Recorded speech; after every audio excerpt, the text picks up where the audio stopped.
Merci beaucoup de parler à Al Jazeera. Merci de m'avoir invité.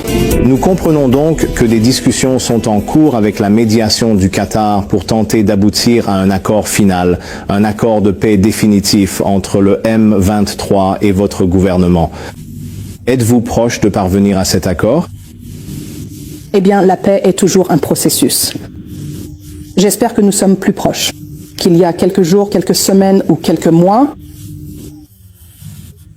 C'est fastidieux et je ne le nierai pas. C'est parfois aussi un processus très difficile. Mais en même temps, le gouvernement congolais reste pleinement engagé à obtenir un accord de paix définitif qui mettra également fin à l'instabilité et à l'occupation qui frappe deux de nos principales provinces. Nous faisons donc tout notre possible. Excellence, diriez-vous qu'il est possible de conclure cet accord d'ici la fin de l'année?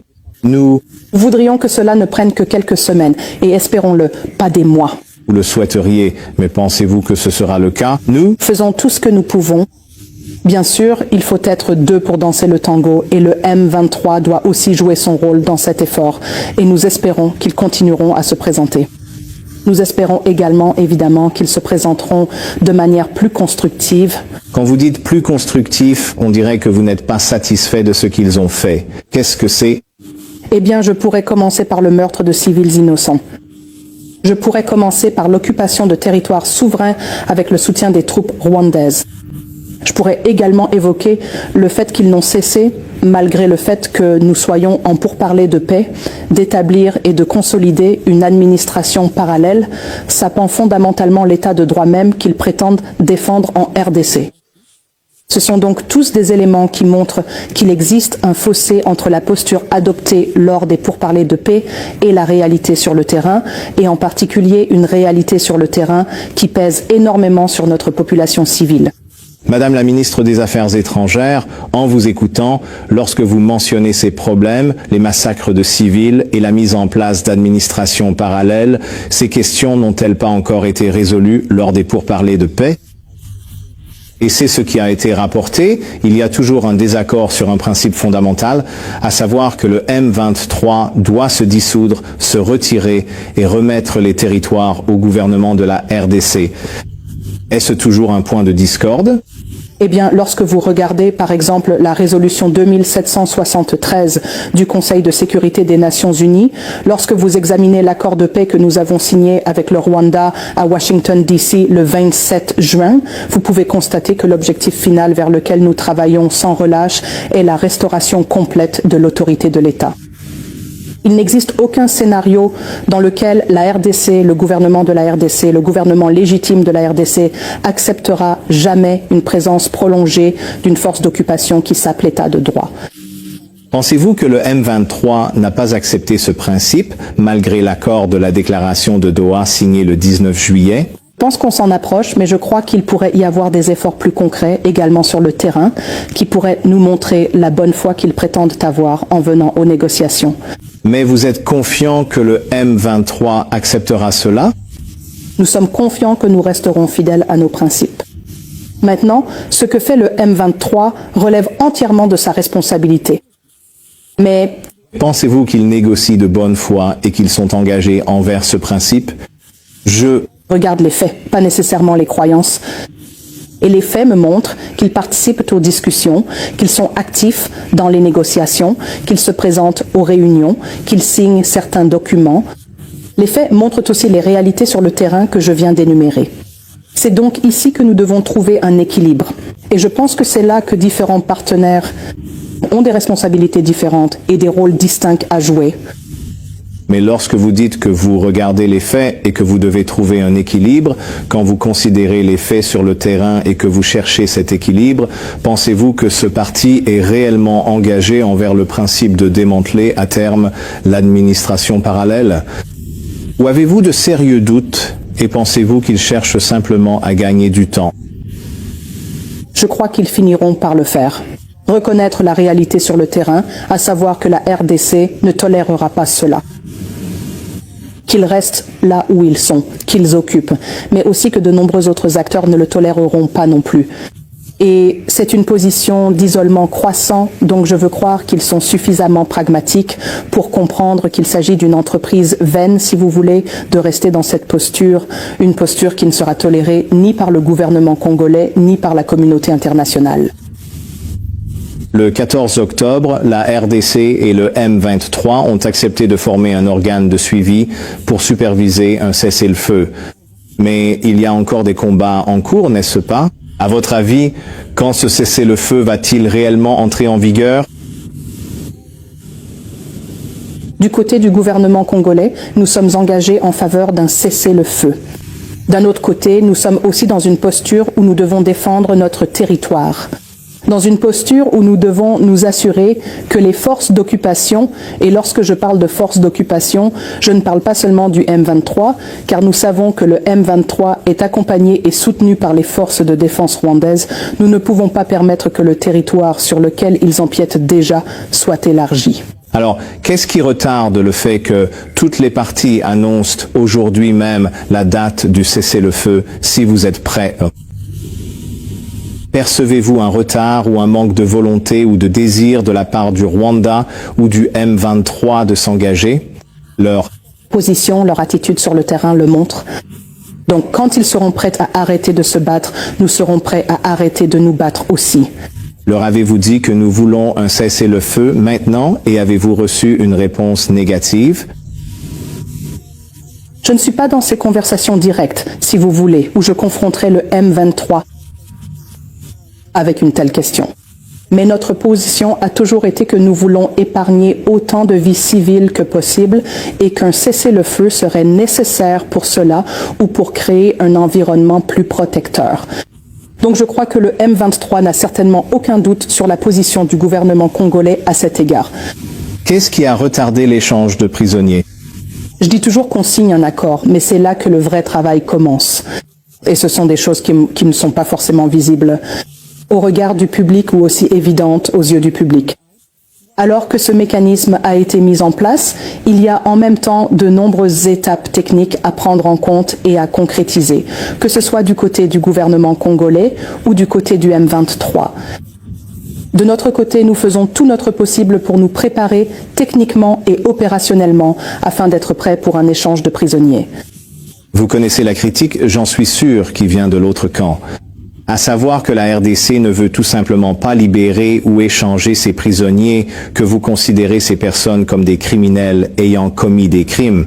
Est-ce bien la situation? Un échange de prisonniers ne doit pas être confondu avec l'impunité. Et je pense que c'est là que le M23 peut avoir des attentes qui ne correspondent pas à la réalité. Ce n'est pas parce que nous nous engageons dans une logique d'échange de prisonniers que nous nous engageons dans quoi? L'impunité totale pour des massacres, pour des viols, pour des pillages. Et donc, je pense que ce sont là les questions fondamentales sur lesquelles le M23 devra peut-être faire un examen de conscience et mieux comprendre ce que signifie être partie prenante à un processus de paix qui ambitionne de créer une paix durable. Et nous l'avons tous appris non seulement à travers l'histoire de la RDC, mais aussi en regardant nos voisins, au-delà de nos voisins et tant d'autres régions et continents. On ne peut pas construire une paix durable sur le fondement de l'impunité, et le M23 doit le comprendre. Est-ce un point qui peut-être n'a pas été suffisamment clarifié dans l'accord parce que... N'est-ce pas du bon sens? Ça devrait l'être, que vous ne devriez pas vous en sortir après avoir tué. Ça devrait l'être. Et que vous ne devriez pas être récompensé pour avoir tué. Absolument. Mais pensez-vous qu'il y avait... Peut-être que l'accord était trop vague en se contentant de mentionner les échanges de... Vous savez, notre position sur la question de l'impunité a toujours été très claire. Avant même que le M23 ne reprenne sa rébellion ou que celle-ci ne soit ravivée par le Rwanda, le président Tshisekedi a toujours été très clair. Nous ne pouvons pas construire une paix durable dans l'est de la RDC ou dans d'autres parties de la RDC sans justice. Alors, à votre avis, quand pourrons-nous procéder à des échanges de prisonniers? On parle de semaines, de mois? Si cela avait été entre mes mains, nous aurions eu un accord hier. Je ne me projette donc pas uniquement du point de vue des ambitions que nous avons en tant que gouvernement. Je suis conscient de l'existence du parti qui nous fait face. Encore une fois, nous préférerions que cela se produise en quelques semaines et non en plusieurs mois. Cela dépend de la posture et de l'attitude du M23 lors des négociations. Cela s'applique-t-il aussi au cessez-le-feu? Savez-vous si cela arrivera dans quelques semaines ou mois? Le cessez-le-feu sera-t-il en place? Avez-vous des attentes à ce sujet? Le plus tôt sera le mieux, mais à ce stade, il serait particulièrement difficile, ou ce serait trop optimiste ou trop ambitieux, de donner une date précise. On dirait que beaucoup des questions clés restent encore trop incertaines, n'est-ce pas? Pas forcément. Le cessez-le-feu, l'échange de prisonniers, le démantèlement des administrations parallèles, on a l'impression qu'il n'y a pas eu beaucoup de progrès concrets. Pas forcément. Je ne suis pas d'accord sur ce point. Et je pense que c'est parfois la difficulté d'un processus de paix qu'il faut expliquer à un public qui a de grandes attentes. Ce que vous voyez dans les actualités, c'est qu'il y a des discussions en cours. Cela suscite l'attente qu'il y aura une solution, et rapidement. Mais en même temps, lors des négociations de paix, nous ne sommes jamais en position d'entrer dans autant de détails que nous pourrions les partager avec le public.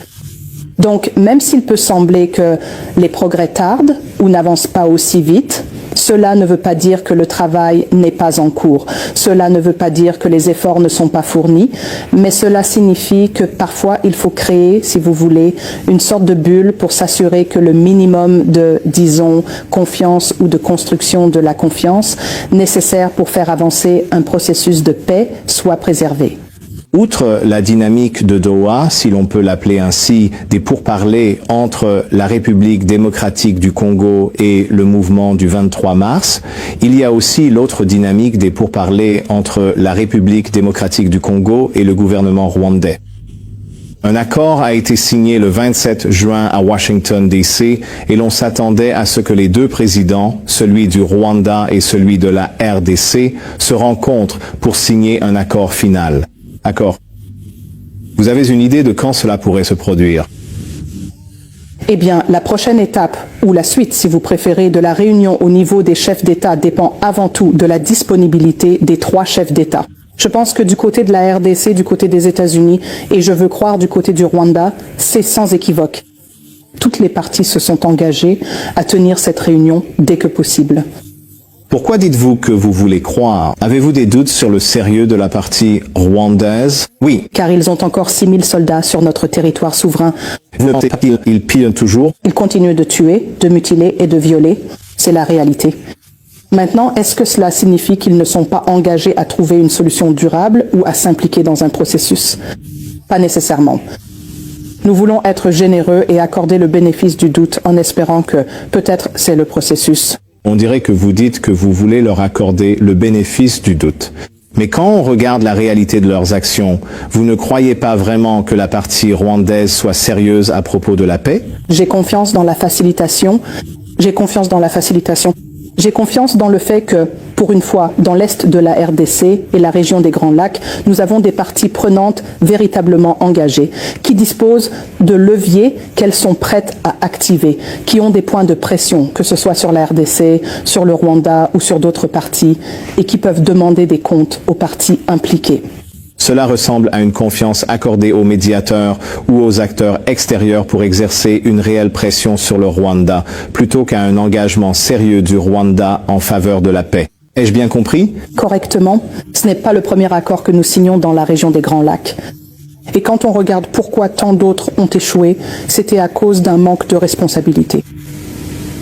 Et je pense que c'est là que l'engagement et l'implication des États-Unis et du Qatar jouent un rôle bien plus important qu'auparavant. Nous devons être conscients du fait que nous sortons de 30 ans de conflit. Du côté de la RDC, au cours de ces 30 années, nous avons eu différents gouvernements, nous avons eu différents présidents. Du côté du Rwanda, il y a eu une continuité totale. Croyez-vous toujours alors ce que certains responsables de la RDC ont évoqué, à savoir que la partie rwandaise cherche simplement à diviser ou à détacher la partie orientale de la RDC? C'est leur véritable objectif. Ce n'est pas de parvenir à un accord de paix qui verrait le démantèlement du M23 et de ses groupes. Pensez-vous toujours cela ou votre opinion sur la position rwandaise a-t-elle changé après avoir engagé de nouvelles discussions?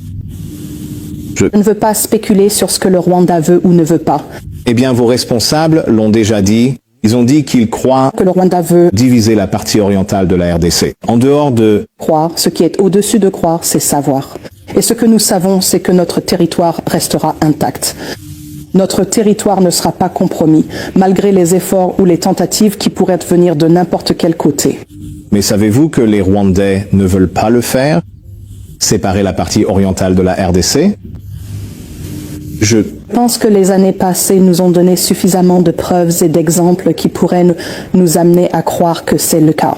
Madame, comment pouvez-vous engager des discussions sérieuses avec une autre partie si vous pensez qu'elle ne fait que vous faire perdre votre temps et veut diviser votre pays? C'est pourquoi, pardonnez-moi d'insister, mais c'est ce que j'essaie de comprendre. Lorsque vous entamez des discussions et que des responsables de la RDC disent « nous savons ou pensons que l'autre partie veut simplement démembrer notre pays », cela ne remet-il pas vraiment en cause votre confiance dans l'intérêt même de ces discussions? Pas nécessairement, car nous savons aussi que l'autre partie dépend entièrement de l'aide internationale. Nous savons que l'autre partie n'existerait pas si elle n'avait pas été soutenue par autant de pays au cours des dernières décennies. Et c'est pourquoi il est important d'avoir cette discussion à un niveau supérieur. Ce n'est pas seulement une discussion au niveau bilatéral. Ce n'est pas une question uniquement entre la RDC et le Rwanda. C'est une question de droit international. Vous avez évoqué les griefs que la RDC ressent à l'égard du côté rwandais. Permettez-moi de vous présenter la version alternative. Lors de cet accord de paix de juin, ou accord signé à Washington entre les équipes rwandaises et congolaises, une déclaration a été faite du côté rwandais par le ministre des Affaires étrangères du Rwanda, appelant à ce qu'ils ont qualifié de fin vérifiable du soutien de la RDC au groupe connu sous le nom de FDLR. Pouvez-vous dire au monde que vous ne soutenez pas, N'arme pas. ne collaborez pas, nous Nous ne le faisons pas. d'aucune manière? Ce sont des Rwandais. Ils sont sur notre territoire depuis 30 ans. Ils ont prié, principalement sur notre population, pas sur la population rwandaise. Madame la ministre des Affaires étrangères, comment expliquez-vous alors que plusieurs organisations internationales de défense des droits humains, comme Human Rights Watch, aient évoqué en décembre et même depuis 2009 le soutien du gouvernement de la RDC aux FDLR, affirmant qu'elles étaient soit des alliés, soit des ennemis du gouvernement congolais selon ses relations avec le Rwanda? Je me demande donc comment vous réagissez à cette accusation. C'est une tradition de longue date Que la RDC utilise essentiellement les FDLR comme une sorte d'outil de pression en fonction de l'état de ses relations avec le Rwanda. Est-ce une évaluation juste? non. Vous parlez de 2009 et nous sommes en 2025. Mais qu'en est-il de la résolution du Conseil de sécurité? C'était en 2025, la résolution 2773, où au point 6, il est dit, je cite, « condamne le soutien apporté par les forces armées de la RDC à certains groupes armés, en particulier les FDLR, et demande la cessation de ce soutien ». Se sont-ils également trompés?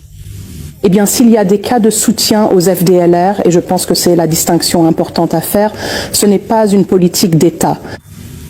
Nous parlons d'individus. Nous parlons d'individus au sein de l'armée et lorsque nous en avons la preuve. Nous avons également des mécanismes pour les tenir responsables et les sanctionner.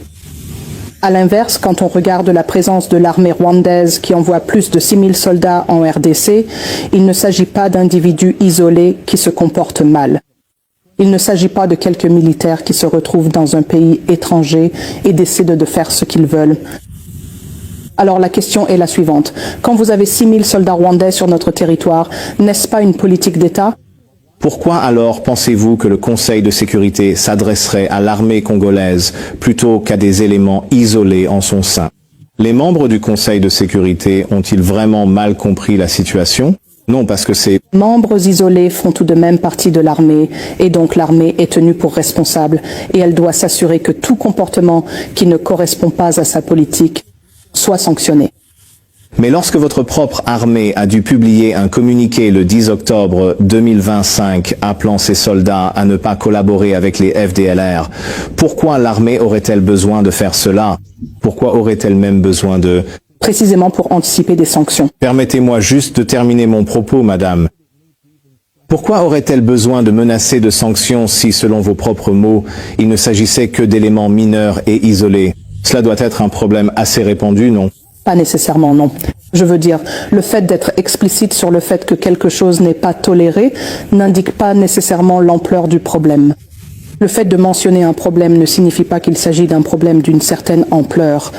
Ce qui est clair ici, c'est que nous communiquons clairement au public et à notre armée que toute forme de manquement ne sera pas tolérée.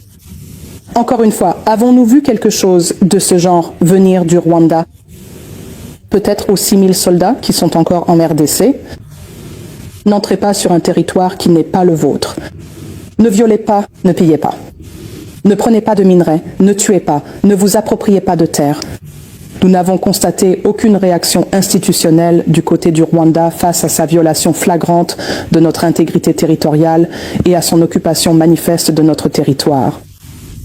Dans ce même communiqué, l'armée congolaise a appelé les FDLR à se rendre soit à l'armée de la RDC, soit aux forces de l'ONU. Y a-t-il eu un processus de reddition en cours? Oui, car en ce qui concerne les redditions, par exemple, la mission de maintien de la paix des Nations Unies a un processus permanent, si vous voulez, pour désarmer les ex-combattants qui souhaitent déposer les armes, y compris les ex-combattants étrangers. Donc cela n'a jamais été suspendu. Cela a toujours été le cas. C'est un processus continu. Mais est-ce que cela s'accélère au point que vous pourriez dire aux téléspectateurs que, selon vous, dans quelques semaines ou mois, les FDLR seront dissoutes? Pouvez-vous l'affirmer? Cela fait partie du processus de Washington et de l'accord que nous avons signé avec le Rwanda à Washington. Nous constatons sur le terrain qu'il y a eu une intensification du travail de sensibilisation. Vous avez mentionné le communiqué de presse publié par les forces armées. En même temps, dans les zones que nous contrôlons, nous faisons tout notre possible, encore une fois, pour sensibiliser les communautés et appeler les FDLR à se rendre et à rentrer chez eux. Et nous faisons tout notre possible dans les zones sous notre contrôle pour poursuivre le travail à différents niveaux afin de les sensibiliser à la reddition. Pensez-vous que le Rwanda soutient toujours le M23 au même niveau, malgré la résolution du Conseil de sécurité de l'ONU dont nous avons parlé? Je pense que la position du Rwanda vis-à-vis de la résolution du Conseil de sécurité de l'ONU et des autres déclarations de l'ONU a été très claire. Elle a été bien définie. Nous sommes donc conscients du fait qu'il y a encore des troupes rwandaises, qu'il y a encore du matériel qui est fourni. Maintenant, l'ampleur peut varier. Le matériel fourni au M23 par le gouvernement rwandais. Donc vous n'avez pas vu de changement dans leur attitude envers le M23? Non, pas nécessairement. D'accord. Le 16 juin 2025, le haut-commissaire des Nations Unies aux droits de l'homme, Volker Turk, qui s'adressait au Conseil des droits de l'homme, a déclaré que son bureau enquêtait sur des exécutions sommaires présumées, des arrestations arbitraires et des disparitions forcées commises par l'armée de la RDC. L'armée de la RDC a-t-elle commis ces crimes? Si c'est le cas, alors ils devront répondre. Les individus concernés devront répondre devant la justice militaire. Avez-vous été en contact avec l'ONU? Oui, bien sûr. Pour donnez-nous les preuves, nous allons examiner cela. Travailler avec vous. Non seulement cela, mais j'irai plus loin. En février, le Conseil des droits de l'homme des Nations Unies a adopté une résolution demandant la création d'une commission de vérification indépendante chargée de documenter et de signaler les violations massives des droits de l'homme dans les zones où le conflit a été le plus intense ces dernières années. Nous ne pensons pas qu'il s'agira d'un effort unilatéral. Nous pensons que les Nations Unies devront examiner tout ce qui s'est passé. Et pour être juste envers vous, ils ont parlé des exactions commises par le M23, tout comme plusieurs organisations internationales de défense des droits de l'homme. Il y a donc eu beaucoup de critiques sur l'autre côté aussi. Nous avons entretenu un dialogue constructif et continu avec les Nations Unies sur cette question. Nous n'avons donc aucune inquiétude quant à la présence d'une telle commission d'enquête indépendante pour établir les faits concernant les violations des droits de l'homme et nous assumerons notre part de responsabilité. Nous veillerons à mettre en place les mécanismes nécessaires pour rendre justice à ceux qui ont été lésés. Or, cette vérification, cette commission indépendante devait être précédée par une équipe de vérification qui a effectué des visites dans l'est de la RDC. Mais pour votre information, le M23 leur a refusé l'accès dans les zones qu'ils occupaient. D'accord, mais si vous êtes prêt à collaborer avec les enquêteurs, je pense que si je résume ce que vous dites, pourquoi alors avons-nous des rapports de certaines organisations internationales de défense des droits de l'homme, comme Amnesty International, comme Human Rights Watch, qui ont documenté cela? Eh bien, ils évoquent des atrocités commises par le M23, mais aussi par les forces congolaises. Amnesty, le 28, parle de viols commis par des soldats congolais avant la chute de Bukavu. Human Rights Watch, le 15 septembre, parle de soldats congolais qui ont ouvert le feu et tué des manifestants non armés. Mais peut-être que l'un des points préoccupants est qu'Amnesty dit avoir demandé des informations à l'armée congolaise le 18 juillet sans obtenir de réponse. Pourquoi ne travaillez-vous pas avec eux? Eh bien, je veux dire, c'est quelque chose que je devrais vérifier spécifiquement dans ce cas particulier. Mais encore une fois, comme je l'ai dit, surtout lorsqu'il s'agit des Nations Unies, qui sont notre interlocuteur naturel, si vous voulez, ou notre interlocuteur plus permanent, nous sommes dans un dialogue constructif. Nous sommes dans un dialogue constructif, ce qui signifie que parfois nous sommes aussi prêts à entendre des vérités qui peuvent être difficiles à accepter, mais aussi que nous sommes capables et confiants de nous tourner vers les Nations Unies pour travailler ensemble sur certaines questions et voir comment elles peuvent être corrigées. Je pense donc que c'est l'aspect essentiel d'être dans un dialogue constructif. Notre capacité à encore absorber les critiques, à les évaluer de manière critique, mais aussi de manière autocritique, et également à prendre des mesures pour remédier aux problèmes, que ce soit par le biais de sanctions. Et il y a eu des sanctions, ce n'est pas comme si les choses s'étaient passées dans un vide d'impunité totale. Il y a eu des sanctions. Mais aussi à prendre des mesures pour une meilleure prévention. Et à cet égard, il y a également eu des efforts soutenus et nous continuons à les poursuivre, y compris avec des partenaires internationaux tels que l'ONU qui forment nos troupes, qui forment notre police, nos enquêteurs, afin de nous assurer que nous disposons d'une architecture plus solide qui nous permette de prévenir ou de réagir en cas de violation. Merci beaucoup d'avoir parlé à Al Jazeera. Merci.